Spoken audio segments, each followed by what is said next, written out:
Artinya pemuda-pemudi Indonesia yang cerdas bisa terbang setinggi mungkin. Tetapi ternyata di kakinya dibebani 3 hal. Satu adalah feudalisme, kemudian primordialisme. Yang lain adalah korupsi.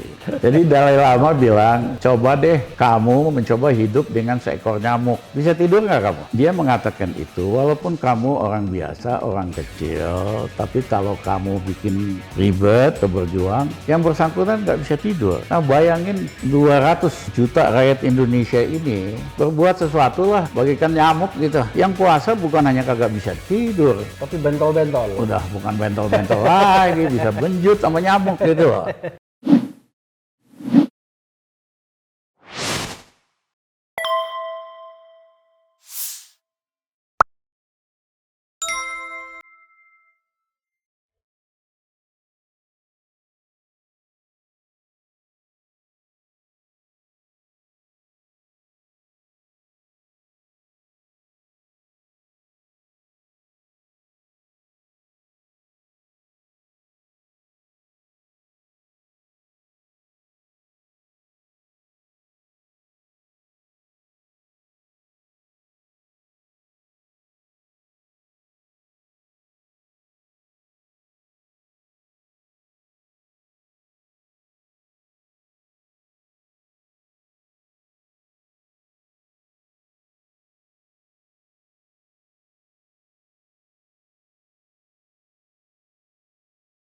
Saya ingin bicara tentang dua aliran ya, struktural dan kultural. Yes.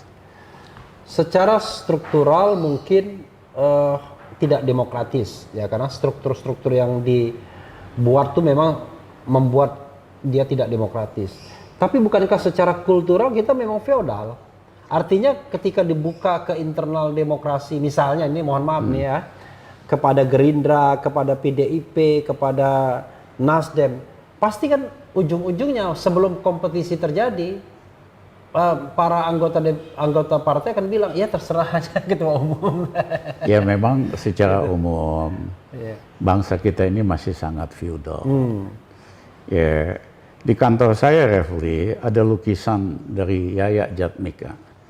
Anak muda Indonesia baca buku, pegang tali balon merah putih yang besar sekali. Artinya pemuda-pemudi Indonesia yang cerdas bisa terbang setinggi mungkin.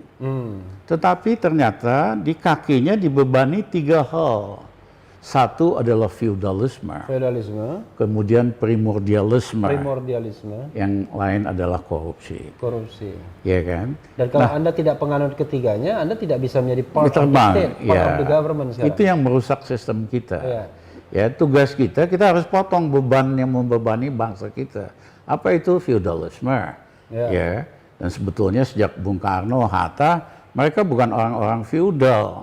Ya, mereka juga tahu kalau bangsa yang feudal itu nggak mungkin maju. Ya, yang kedua adalah primordialisme yang berlebihan. Yang ketiga adalah corruption. Nah, corruption ini udah sangat dahsyat sekali. Ya, kok tega-teganya uang orang buat orang miskin ditilep bansos. Kok bisa-bisanya uang untuk orang cacat ditilep juga, ya kan? Nah, ini semua terkait dengan partai-partai. Ya, kalau kita lihat nanti analisa uang bansos ini jatuhnya kemana, ya tokoh-tokoh partai, tokoh-tokoh politik. Jadi memang harus ada perubahan yang mendasar supaya demokrasi kriminal ini kita ubah jadi demokrasi yang bersih dan amanah. Baru bangsa kita bisa jadi bangsa besar. Tapi masalahnya Bang Rizal ya, sulitnya mengubah demokrasi kriminal ini karena tidak ada insentifnya bagi elit di seputar kekuasaan. Insentifnya kan bagi rakyat banyak. Tapi di seputar elit partai politik justru dengan demokrasi kriminal itulah mereka bisa jadi kaya raya. Iya. Makanya itu kita perjuangkan waktu itu di Mahkamah Konstitusi agar supaya tidak ada lagi threshold. Karena untuk maju jadi bupati perlu sekitar 50-60 miliar. Pasti dibayarin bandar sama cukong. Ya kan? Begitu gubernur hampir 100-300 miliar. Makanya gubernur yang dianggap baik, penerima Bung Hatta Anti Corruption Award pun akhirnya korupsi juga. Nah, jadi ini kita harus ubah, hapuskan threshold, karena di Undang-Undang Dasar kan nggak ada threshold. Jadi MK ini mohon maaf, saya katakan di media, ini bukan Mahkamah Konstitusi, ini Mahkamah Kekuasaan, karena lebih banyak dengar maunya yang kuasa, ketimbang keadilan sesuai dengan Undang-Undang Dasar kita. Iya, sobat era sekalian, bukan karena saya lawyernya dan Bang Rizal pemohonnya lalu kita mengeluh. Karena kita melihat bahwa kalau kita bicara tentang rasionalitas, memang sukar mempertahankan presidensial threshold itu, kecuali memang ini kepentingan segelintir elit yang terus ingin berkuasa dengan cara mudah. Gitu ya. Tidak mau buka kompetisi yang terbuka, open competition, maunya menyingkirkan lawan-lawan politik di awal karena tidak bisa menggandeng partai politik, dan akhirnya hanya ada 2 calon ya, dengan pembelian partai-partai politik yang ada. Kita harus perjuangkan demokrasi eksternal yang bersih dan amanah, supaya demokrasi itu bekerja buat rakyat dan bangsa kita, bukan hanya buat elit.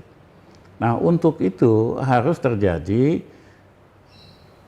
demokrasi internal di dalam partai-partai, supaya bisa menampung aspirasi secara kompetitif dan akhirnya mendekat ke rakyat mau nggak mau, iya kan?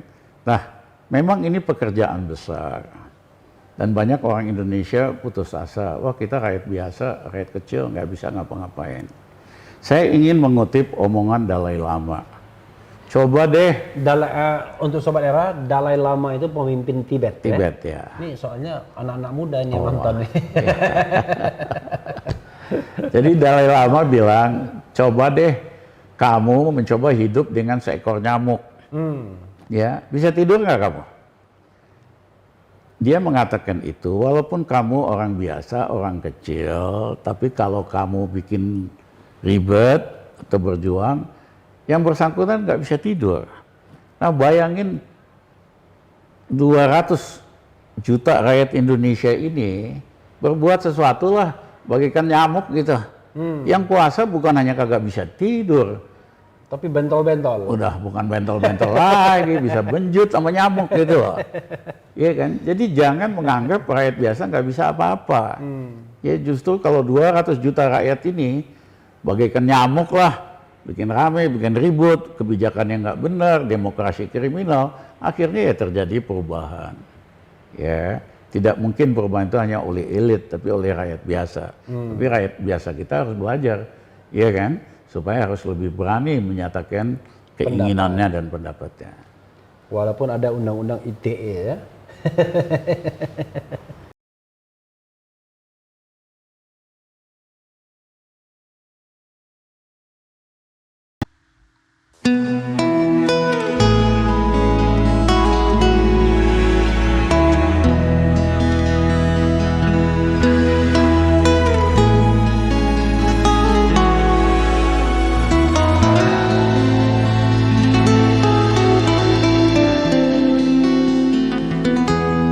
Ketika matahari hanya di atas kepala, panas melelehkan. Ketika keadilan akan ditegakkan di hari akhir zaman. Padang yang luas, tak ada naungan, tapi engkau pemimpin adil.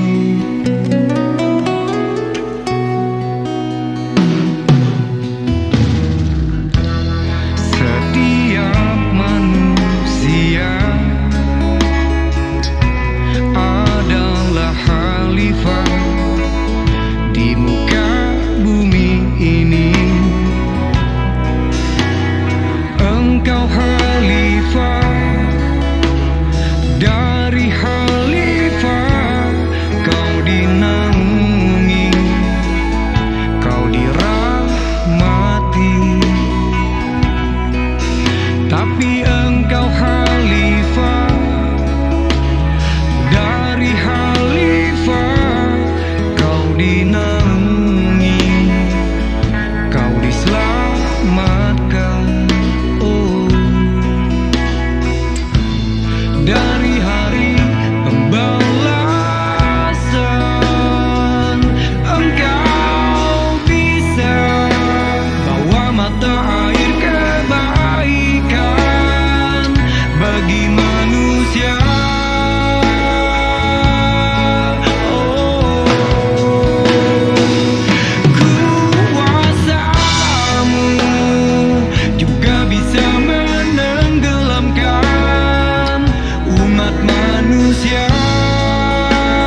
Dari khalifah kau dinaungi, kau dirahmati. Tapi engkau khalifah, dari khalifah kau dinaungi, kau diselamatkan.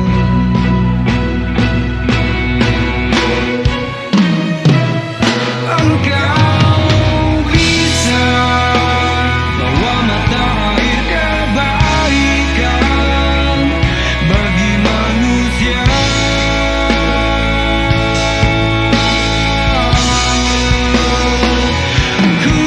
Kuasamu juga bisa menenggelamkan umat manusia.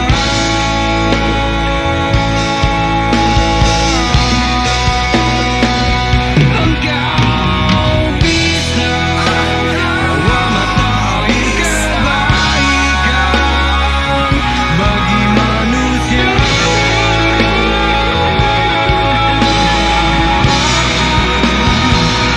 Kuasamu juga bisa menenggelamkan umat manusia.